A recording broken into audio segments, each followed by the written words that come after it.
Good morning friends. Prabhat study classes में आप सभी का हार्दिक स्वागत है। तो जैसे कि आप सबको पता होगा कि हिंदी साहित्यिक इतिहास का हमारा जो 1000 प्रश्न उत्तर सीरीज चल रहा है उसका अब तक जो है हम 5 क्लास कंप्लीट कर चुके हैं। 500 महत्वपूर्ण हिंदी साहित्य के प्रश्न उत्तर अब तक हम डिस्कस कर चुके हैं। आज पार्ट 6 की शुरुआत होने जा रही है और आज भी जो है हम 50 महत्वपूर्ण हिंदी साहित्य के प्रश्न उत्तर डिस्कस करेंगे जो विभिन्न प्रकार के कॉम्पिटिटिव परीक्षा में पूछा गया है। और इससे पहले हमने आदिकाल से लेकर आधुनिक काल, हिंदी भाषा एवं हिंदी साहित्य के जो प्रमुख काल विभाजन और नामकरण हुए हैं उनसे जुड़े वन लाइनर क्वेश्चन सीरीज हमारी कंप्लीट हो चुकी है। तो अगर आपने अभी तक मेरे प्रीवियस क्लासेस नहीं देखे हैं तो आप जाके देख सकते हैं। हिंदी साहित्य एमसीक्यू, हिंदी साहित्य एमसीक्यू के नाम से आपको प्लेलिस्ट मिल जाएगा, आप वहाँ पे जाके देख सकते हैं। बहुत ही महत्वपूर्ण प्रश्न उत्तर अब तक हमने डिस्कस किए हैं जो कई बार परीक्षा में पूछा गया है और अब तक हमने 8000 से भी अधिक प्रश्न उत्तर डिस्कस कर लिए हैं जो बहुत ही महत्वपूर्ण है। तो चलिए शुरू करते हैं आज का क्लास। छायावादी युग। पहला सवाल, प्रसाद ने अपनी काव्य यात्रा का प्रारंभ ब्रजभाषा कविता लिखकर किया था। ये कविताएं किस उपनाम से लिखी गई थी? बहुत ही महत्वपूर्ण प्रश्न है। तो प्रसाद ने अपनी काव्य यात्रा का प्रारंभ जो है वो ब्रजभाषा में कविताएं लिखकर किया था। ये कविताएं किस उपनाम से लिखी गई थी? तो इसका सही उत्तर होगा आपका ऑप्शन नंबर सी, कलाधर। ठीक याद रखिएगा, कलाधर उपनाम से जो है जयशंकर प्रसाद रचनाएं लिखते थे। तो आपका सी ऑप्शन जो है बिल्कुल यहाँ पे सही है। चलिए आगे बढ़ते हैं। प्रसाद की निम्न रचनाओं का प्रकाशन वर्ष के आधार पर सही क्रम क्या है? यानी क्रम अनुसार बताना है कि प्रसाद की कौन सी रचना जो है पहले आई थी, उसके बाद कौन सी आई थी, उसके बाद कौन सी आई थी।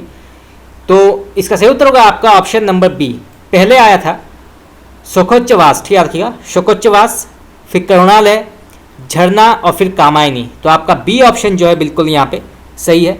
चलिए आगे बढ़ते हैं। कामायनी का उद्देश्य क्या है? तो कामायनी महाकाव्य का उद्देश्य यहाँ क्या है? तो इसका सही उत्तर होगा आपका ऑप्शन नंबर डी, सभी ऑप्शन बिल्कुल सही हैं। इच्छा, क्रिया और ज्ञान का सामंजस्य बिल्कुल सही है। आनंदवाद की स्थापना ये बिल्कुल सही है और समरसत्ता में जीवन की सफलता ये बिल्कुल सही है। तो आपके सभी ऑप्शंस जो हैं बिल्कुल सही हैं। तो इसको आप नोट कर लीजिए, परीक्षा में पूछा जा सकता है ये। चलिए आगे बढ़ते हैं। प्रसाद की श्रेष्ठ आख्यानक कविताओं को जिस संग्रह में स्थान मिला था वो क्या है? बहुत ही महत्वपूर्ण प्रश्न है। तो प्रसाद की श्रेष्ठ आख्यानक कविताओं को जिस संग्रह में स्थान मिला था वो क्या है? तो इसका सही उत्तर होगा आपका ऑप्शन नंबर बी, लहर। ठीक याद रखिएगा, लहर। चलिए आगे बढ़ते हैं। निराला की तुलसीदास कविता का वन्य विषय क्या है? तो निराला की तुलसीदास कविता का वन्य विषय क्या है? तो इसका सही उत्तर होगा आपका ऑप्शन नंबर सी, रत्नावली द्वारा उनके अनाहुत पहुंचने पर कहे गए अपशब्द और तत्पश्चात उनका आत्मोनय। तो आपका सी ऑप्शन जो है बिल्कुल यहाँ पे सही है। तो इसको आप नोट कर लीजिए, परीक्षा में पूछा जा सकता है ये। चलिए आगे बढ़ते हैं। महादेवी वर्मा की खड़ी बोली की प्रथम कविता कौन सी है? बहुत ही महत्वपूर्ण प्रश्न है। तो महादेवी वर्मा की खड़ी बोली की प्रथम कविता कौन सी है? तो इसका सही उत्तर होगा आपका ऑप्शन नंबर ए, दिया। ठीक याद रखिएगा, दिया जो है ये महादेवी वर्मा की प्रथम खड़ी बोली कविता है। तो आपका ए ऑप्शन जो है बिल्कुल यहाँ पे सही है। चलिए आगे बढ़ते हैं। पंत की निम्न काव्य ग्रंथों का सही प्रकाशन वर्ष का क्रम क्या है? तो पंत की निम्न काव्य ग्रंथों का सही प्रकाशन वर्ष का क्रम क्या है? तो सही क्रम क्या है इनमें से? तो इसका सही उत्तर होगा आपका ऑप्शन नंबर सी, पहले आता है उच्छ्वास, फिर वीणा, पल्लव और फिर गुंजन। तो आपका सी ऑप्शन जो है बिल्कुल यहाँ पे सही है। ये प्रश्न आपका पूछा गया था यूजीसी नेट में, तो उसको आप नोट कर सकते हैं, परीक्षा में पूछा जा सकता है ये। चलिए आगे बढ़ते हैं। पंत द्वारा रचित एकमात्र महाकाव्य कौन सा है? बहुत ही महत्वपूर्ण प्रश्न है। तो सुमित्रा नंदन पंत द्वारा रचित एकमात्र महाकाव्य कौन सा है? तो इसका सही उत्तर होगा आपका ऑप्शन नंबर ए, लोकायतन। ठीक याद रखिएगा, लोकायतन जो है ये पंत द्वारा रचित एकमात्र महाकाव्य है। तो आपका ए ऑप्शन जो है बिल्कुल यहाँ पे सही है। चलिए आगे बढ़ते हैं। पंत का प्रिय छंद क्या है? तो सुमित्रा नंदन पंत का प्रिय छंद क्या है? तो इसका सही उत्तर होगा आपका ऑप्शन नंबर ए, रोला। ठीक याद रखिएगा, रोला जो है ये पंत का प्रिय छंद है। तो आपका ए ऑप्शन जो है बिल्कुल यहाँ पे सही है। चलिए आगे बढ़ते हैं। छायावाद की लघुत्रयी में कौन है? तो छायावाद की लघुत्रयी में कौन शामिल है? तो इसका सही उत्तर होगा आपका ऑप्शन नंबर ए, महादेवी वर्मा, रामकुमार वर्मा और माखनलाल चतुर्वेदी। तो आपका ए ऑप्शन जो है बिल्कुल यहाँ पे सही है।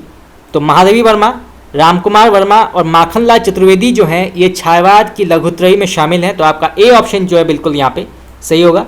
चलिए आगे बढ़ते हैं। राका, मानसी, विसर्जन, युगदीप आदि कविता संग्रह के रचयिता का नाम क्या है? बहुत ही महत्वपूर्ण प्रश्न है, इसको आप नोट कर लीजिए, कई बार परीक्षा में पूछा गया है। तो राका, मानसी, विसर्जन, युगदीप आदि कविता संग्रहों के रचयिता का नाम क्या है?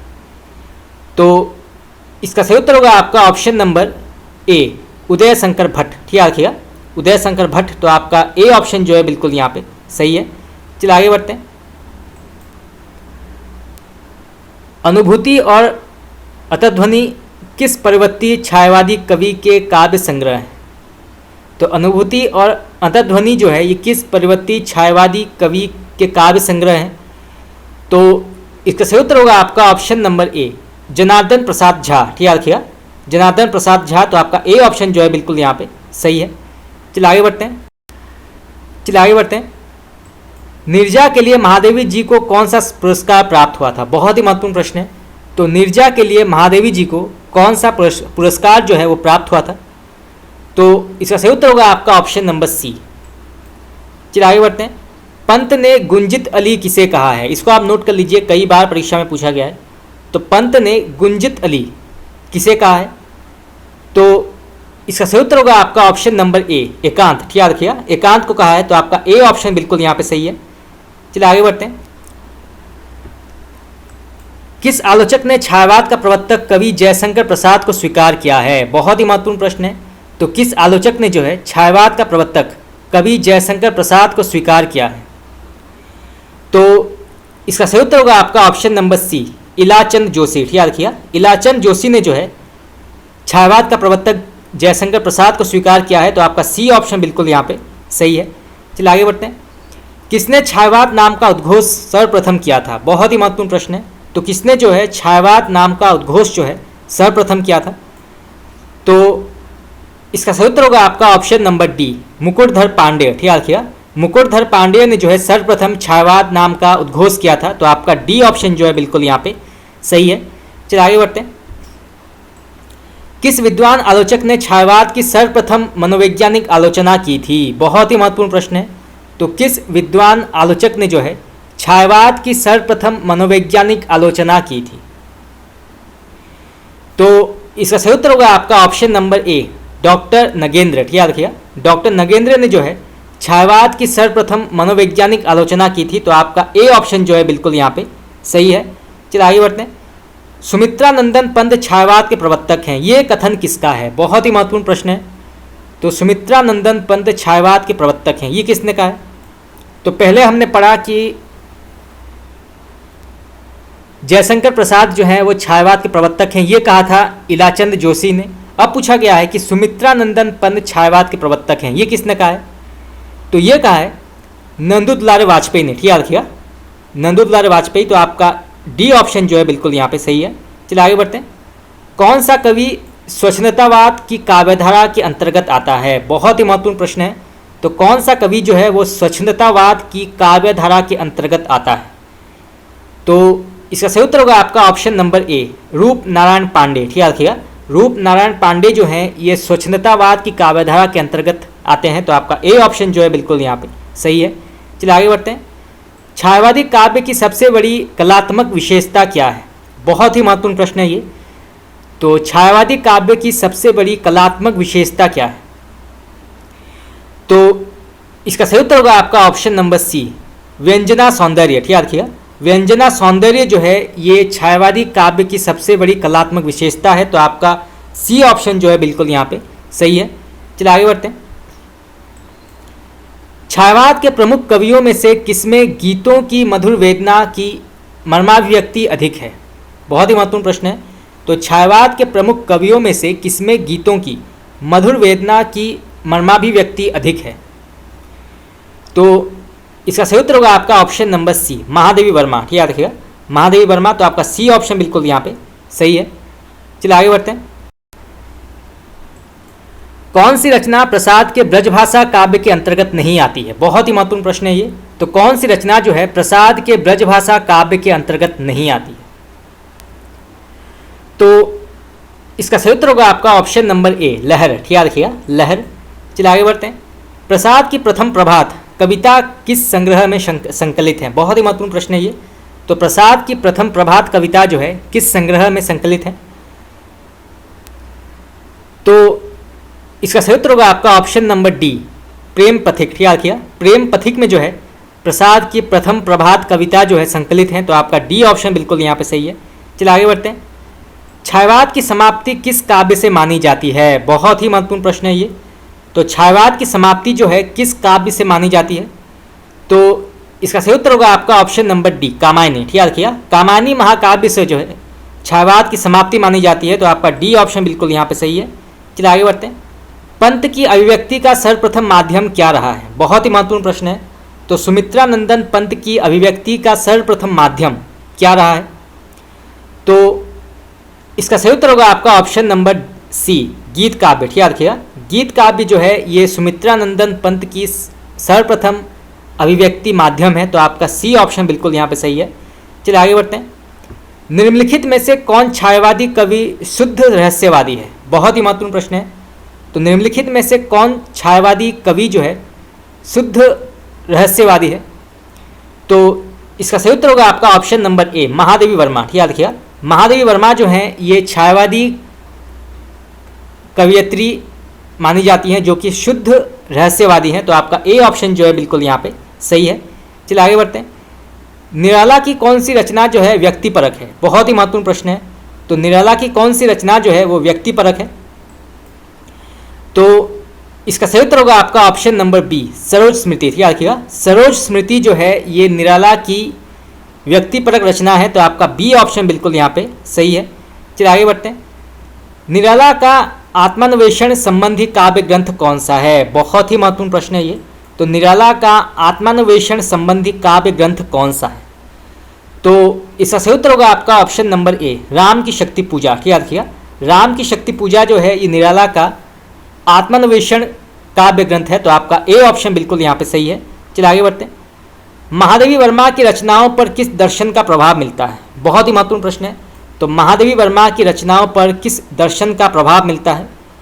तो इसका सही उत्तर होगा आपका ऑप्शन नंबर ए, बौद्ध दर्शन। याद रखिएगा, बौद्ध दर्शन। तो आपका ए ऑप्शन बिल्कुल यहाँ पे सही है। चलिए आगे बढ़ते हैं। सुमित्रानंदन पंत की किस रचना में लाक्षणिक साहस दिखाई पड़ता है? बहुत ही महत्वपूर्ण प्रश्न है। तो पंत जी की किस रचना में जो है लाक्षणिक साहस दिखाई देता है? तो इसका सही उत्तर होगा आपका ऑप्शन नंबर बी, पल्लव। याद रखिएगा, पल्लव जो है उसमें लाक्षणिक साहस दिखाई देता है। तो आपका बी ऑप्शन बिल्कुल यहाँ पे सही है। चलिए आगे बढ़ते हैं। दीपक और बादल किसके लिए प्रिय प्रतीक शब्द माने जाते हैं? तो दीपक और बादल जो है ये किसके लिए प्रिय प्रतीक शब्द माने जाते हैं? तो इसका सही उत्तर होगा आपका option number C, Mahadevi Verma. याद रखिएगा, महादेवी वर्मा के अधिकांश जो रचनाएं हैं उसमें दीपक और बादल शब्द का अधिकांश प्रयोग हुआ है। तो आपका सी ऑप्शन जो है बिल्कुल यहाँ पे सही है। चलिए आगे बढ़ते हैं। महादेवी वर्मा की प्रथम रचना कौन सी है? बहुत ही महत्वपूर्ण प्रश्न है, इसको आप नोट कर लीजिए, कई बार परीक्षा में पूछा गया है। तो महादेवी वर्मा की प्रथम रचना कौन सी है? तो इसका सही उत्तर होगा आपका ऑप्शन नंबर ए, निहार। याद रखिएगा, निहार। चलिए आगे बढ़ते हैं। निराला का दार्शनिक सिद्धांत क्या था? तो निराला का दार्शनिक सिद्धांत क्या था? तो इसका सही उत्तर होगा आपका ऑप्शन नंबर ए, अद्वैतवाद। याद रखिएगा, अद्वैतवाद जो है ये निराला का दार्शनिक सिद्धांत है। चलिए आगे बढ़ते हैं। कौन सी रचना निराला की दार्शनिक है? बहुत ही महत्वपूर्ण प्रश्न है। तो कौन सी रचना जो है वो निराला की दार्शनिक है? तो इसका सही उत्तर होगा आपका ऑप्शन नंबर सी, अणिमा। याद रखिएगा, अणिमा जो है ये निराला की दार्शनिक रचना है। तो आपका सी ऑप्शन बिल्कुल यहाँ पे सही है। चलिए आगे बढ़ते हैं। छंदबंद ध्रुव तोड़ फोड़ कर पर्वत कारा, ये किसकी पंक्तियां हैं? तो छंदबंद ध्रुव तोड़ फोड़ कर पर्वत कारा, ये किसने कहा है? किसकी प्रसिद्ध पंक्तियां हैं? तो ये लिखा है सुमित्रानंदन पंत ने। याद रखिएगा, सुमित्रानंदन पंत ने लिखा है। तो आपका बी ऑप्शन बिल्कुल यहाँ पे सही है। चलिए आगे बढ़ते हैं। सन 1920 ईस्वी में सरस्वती पत्रिका के जुलाई अंक में प्रकाशित कविता कुररी के प्रति छायावाद युग की प्रथम कविता मानी जाती है। इस कविता के रचनाकार का नाम क्या है? बहुत ही महत्वपूर्ण प्रश्न है। तो सन 1920 ईस्वी में सरस्वती पत्रिका के जुलाई अंक में प्रकाशित कविता कुररी के प्रति छायावाद युग की प्रथम कविता मानी जाती है। इसके लेखक कौन है? तो इसका सही उत्तर होगा आपका option number B, Mukutdhar Pandey. ठीक है, रखिएगा मुकुटधर पांडेय। तो आपका बी ऑप्शन बिल्कुल यहाँ पे सही है। और यहाँ से जो है यह भी प्रश्न पूछा जा सकता है कि कुररी की प्रति जो है ये किस प्रकार के साहित्य रूप या किस प्रकार के साहित्य विधा के अंतर्गत आती है? तो ये आती है कविता। ठीक है, रखिएगा कविता के अंतर्गत आती है। और ये प्रकाशित हुई थी 1920 में, सरस्वती पत्रिका में प्रकाशित हुई थी और महीना था जुलाई। तो 4 से 5 प्रकार के प्रश्न जो है यहाँ से पूछे जा सकते हैं। चलिए आगे बढ़ते हैं। किस समीक्षक ने छायावाद को तत्कालीन काव्य की संपूर्ण विशेषताओं की व्यंजना में असमर्थ समझकर उसके स्थान पर स्वच्छंदतावाद शब्द का प्रयोग अधिक सार्थक माना है? तो इसका सही उत्तर होगा आपका ऑप्शन नंबर ए, डॉक्टर बच्चन सिंह। याद किया, डॉक्टर बच्चन सिंह। चलिए आगे बढ़ते हैं। छायावाद को चित्र भाषा शैली किसने कहा है? बहुत ही महत्वपूर्ण प्रश्न है। तो छायावाद को जो है चित्र भाषा शैली किसने कहा है? तो ये कहा है आचार्य रामचंद्र शुक्ल ने। ठीक है, आचार्य रामचंद्र शुक्ल। चलिए आगे बढ़ते हैं। छायावाद की प्रयोगशाला का प्रथम आविष्कार कहा गया है किसे? तो किस रचना को जो है छायावाद की प्रयोगशाला का प्रथम आविष्कार कहा गया है? तो इसका सही उत्तर होगा आपका ऑप्शन नंबर ए, झरना। ठीक है, रखिएगा झरना जो है इसको छायावाद की प्रयोगशाला का प्रथम आविष्कार कहा गया है। तो आपका ए ऑप्शन बिल्कुल यहाँ पे सही है। चलिए आगे बढ़ते हैं। छायावाद का ब्रह्मा किसे माना जाता है? बहुत ही महत्वपूर्ण प्रश्न है, ये हम कई बार पढ़ चुके हैं और कई बार जो प्रश्न जो है परीक्षा में पूछा जाता है। तो छायावाद का ब्रह्मा जो है किसे कहा जाता है? तो इसका सही उत्तर होगा आपका option number B, Jaishankar Prasad. ठीक है, रखिएगा जयशंकर प्रसाद। तो आपका बी ऑप्शन बिल्कुल यहाँ पे सही है। चलिए आगे बढ़ते हैं। प्रसाद की गद्य पद्य में रचना कौन सी है? बहुत ही महत्वपूर्ण प्रश्न है। तो प्रसाद की गद्य पद्य में रचना कौन सी है? तो इसका सही उत्तर होगा आपका ऑप्शन नंबर सी, उर्वशी। ठीक है, रखिएगा उर्वशी जो है ये प्रसाद की गद्य पद्य में रचना है। तो आपका सी ऑप्शन बिल्कुल यहाँ पे सही है। चलिए आगे बढ़ते हैं। प्रसाद की किस रचना पर अंग्रेजी कवि गोल्डस्मिथ की दी हर्मिट कविता का प्रभाव है? बहुत ही महत्वपूर्ण प्रश्न है। तो प्रसाद की किस रचना पर अंग्रेजी कवि गोल्डस्मिथ की दी हर्मिट, ठीक है रखिएगा दी हर्मिट कविता का प्रभाव है? तो इसका सही उत्तर होगा आपका ऑप्शन नंबर ए, प्रेम पथिक। ठीक है, रखिएगा प्रेम पथिक। तो आपका ए ऑप्शन बिल्कुल यहाँ पे सही है। चलिए आगे बढ़ते हैं। कविवर जयशंकर प्रसाद को कुछ आलोचकों ने पुरातन पंथी कहा है, क्योंकि उन्होंने, तो इसका कारण क्या है कि जयशंकर प्रसाद को जो है कुछ आलोचकों ने पुरातन पंथी कहा है? तो इसका सही उत्तर होगा आपका ऑप्शन नंबर ए, साहित्य सृजन में भारतीय संस्कृति, ऐतिहासिक और पौराणिक कथानकों को आधार बनाया गया है। तो आपका ए ऑप्शन जो है बिल्कुल यहाँ पे सही है। तो जयशंकर प्रसाद को कुछ आलोचकों ने पुरातन पंथी कहा है, क्योंकि इसका कारण यह है कि साहित्य सृजन में भारतीय संस्कृति, ऐतिहासिक और पौराणिक कथानकों को आधार बनाया गया है। तो आपका ए ऑप्शन जो है बिल्कुल यहाँ पे सही है। तो इसको आप नोट कर लीजिए, परीक्षा में पूछा जा सकता है ये। चलिए आगे बढ़ते हैं। कामायनी के चिंता सर्ग का कुछ अंश सन 1928 ईस्वी में किस पत्रिका के अक्टूबर अंक में छपा था? बहुत ही महत्वपूर्ण प्रश्न है। तो कामायनी के चिंता सर्ग का कुछ अंश जो है वो सन 1928 ईस्वी में किस पत्रिका के अक्टूबर अंक में छपा था? तो इसका सही उत्तर होगा आपका ऑप्शन नंबर ए, सुधा। ठीक है, रखिएगा सुधा पत्रिका में छपा था कामायनी की चिंता सर्ग का कुछ अंश। तो आपका ए ऑप्शन जो है बिल्कुल यहाँ पे सही है। चलिए आगे बढ़ते हैं। युग प्रवर्तक कवि किसे माना जाता है? बहुत ही महत्वपूर्ण प्रश्न है। तो युग प्रवर्तक कवि जो है किसे माना जाता है? तो इसका सही उत्तर होगा आपका option number C, Suryakant Tripathi Nirala को। ठीक है, रखिएगा सूर्यकांत त्रिपाठी निराला को जो है युग प्रवर्तक कहा जाता है। तो आपका सी ऑप्शन बिल्कुल यहाँ पे सही है। चलिए आगे बढ़ते हैं। छायावादी काव्य का रुद्र किसे कहा जाता है? बहुत ही महत्वपूर्ण प्रश्न है, ये भी हम कई बार पढ़ चुके हैं। तो छायावादी काव्य का रुद्र किसे कहा जाता है? तो इसका सही उत्तर होगा आपका option number A, Suryakant Tripathi Nirala को। ठीक है, रखिएगा सूर्यकांत त्रिपाठी निराला को जो है छायावादी काव्य का रुद्र कहा जाता है। तो आपका सी ए ऑप्शन जो है बिल्कुल यहाँ पे सही है। चलिए आगे बढ़ते हैं। निरालाकृत राम की शक्ति पूजा की पूरक कृति कौन सी है? बहुत ही महत्वपूर्ण प्रश्न है। तो निरालाकृत राम की शक्ति पूजा जो है इसकी पूरक कृति कौन सी है? तो इसका सही उत्तर होगा आपका ऑप्शन नंबर सी, सरोज स्मृति। ठीक है, रखिएगा, सरोज स्मृति जो है ये राम की शक्ति पूजा की पूरक कृति है। तो आपका सी ऑप्शन बिल्कुल यहाँ पे सही है। चलिए आगे बढ़ते हैं। हिंदी संसार का सर्वाधिक प्रसिद्ध शोक गीत माना जाता है कौन सा? बहुत ही महत्वपूर्ण प्रश्न है। तो कौन सी रचना जो है हिंदी संसार का सर्वाधिक प्रसिद्ध शोक गीत माना जाता है? तो इसका सही उत्तर होगा आपका ऑप्शन नंबर ए, सरोज स्मृति। ठीक है, रखिएगा, सरोज स्मृति जो है इसको शोक गीत कहा जाता है। तो आपका ए ऑप्शन जो है बिल्कुल यहाँ पे सही है। चलिए आगे बढ़ते हैं। पंत के काव्य उच्छ्वास की काव्यात्मक शैली में समीक्षा किसने की थी? बहुत ही महत्वपूर्ण प्रश्न है ये। तो पंत के काव्य उच्छ्वास की काव्यात्मक शैली में समीक्षा किसने की थी? तो इसका सही उत्तर होगा आपका ऑप्शन नंबर ए, शिवाधार पांडेय। ठीक है, रखिएगा, शिवाधार पांडेय ने जो है उच्छ्वास की काव्यात्मक शैली में समीक्षा की थी। तो आपका ए ऑप्शन जो है बिल्कुल यहाँ पे सही है। चलिए आगे बढ़ते हैं। पंत तथा बच्चन द्वारा रचित सहयोगी रचना कौन सी है? बहुत ही महत्वपूर्ण प्रश्न है। तो पंत तथा बच्चन द्वारा रचित सहयोगी रचना कौन सी है? तो इसका सही उत्तर होगा आपका ऑप्शन नंबर ए, खादी के फूल। ठीक है, रखिएगा, खादी के फूल जो है ये पंत और बच्चन द्वारा रचित सहयोगी रचना है। तो आपका ए ऑप्शन जो है बिल्कुल यहाँ पे सही है। तो फ्रेंड्स, आज के लिए इतना ही। आज हमने कुछ और महत्वपूर्ण हिंदी साहित्य के प्रश्न उत्तर डिस्कस किए। तो अब तक हमने जो है 550 प्रश्न उत्तर डिस्कस कर लिए हैं और बहुत जल्द जो है हम 1000 प्रश्न उत्तर कंप्लीट कर लेंगे, जो कई बार जो है परीक्षा में पूछा गया है। तो आज के लिए इतना ही। आप लोगों को कैसा लगा क्लास आप मुझे बता सकते हैं कमेंट करके। आपका बहुत बहुत धन्यवाद।